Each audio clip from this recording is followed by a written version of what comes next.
Caste atrocities, merciless sacrifices made by Indian soldiers, female feticide, sexual violence, lack of modernization, nepotism, Islamophobia, state repression, shrinking of farmlands, farmers committing suicide, poor health, water and food facilities, lack of quality education, child labor, social and political discrimination, and the latest ones, COVID testing scams and fake COVID vaccine scams, and the list goes on.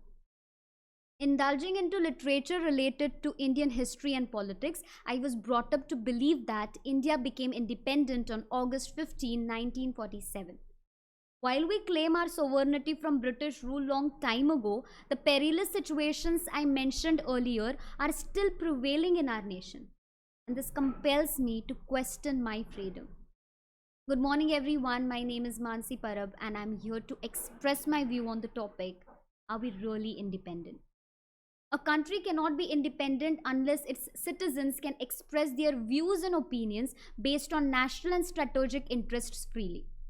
So we might be independent constitutionally, but in the practical setting, there is still a lot of scope left to be improved. Indian Constitution came into enforcement on January 26, 1950, and according to Article 79 of the Constitution, the parliamentary democracy came into existence. Its role is to pass legislative laws and bills, to scrutinize and oversee the executive action, to ensure and facilitate public participation and involvement in various legislative procedures so that we suffice in the long run and function smoothly. Then why am I questioning our freedom? It is because we are free from the foreign rule, but we are still slaves to the laws and bills passed by the parliamentary house, which favors one part of the society and is being unfair with the other. It is because we are still the victims to the bureaucratic atrocities which are disguised as fundamental rights and duties. And the outcome is that the strong is becoming stronger, the rich is becoming richer, and on the contrary, the poor is becoming poorer and the weak is becoming weaker, developing a rift that is splitting us apart. India, being one of the largest democracy and populous nation, has failed to mark its successful existence in the world politics.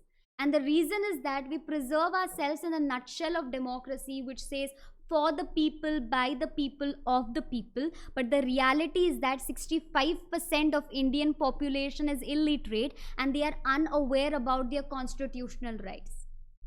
India's strategic analyst Bharat Kannad's book India's Rise, Why It's Not a Great Power Yet, brought number of deficits in India under the spotlight which is hampering our nation's development.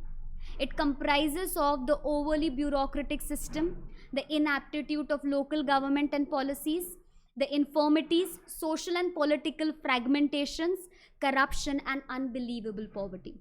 These are the biggest internal factors that are still trapping India's ankles in the quagmire of social development.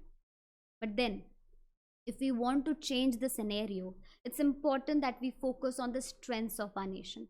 So amid this political brouhaha, let us take a step back and reflect on the profoundness of the electoral system in India.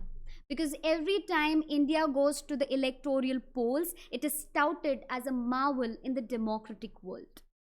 This young nation has the caliber to eradicate the question raised on its independence once and forever. And this can be done when the parliament, the integrated judiciary system, and the citizens work hand in hand, prioritizing nation above all and become loyal to the responsibility they have towards India. That's it. Thank you. Jai Hind.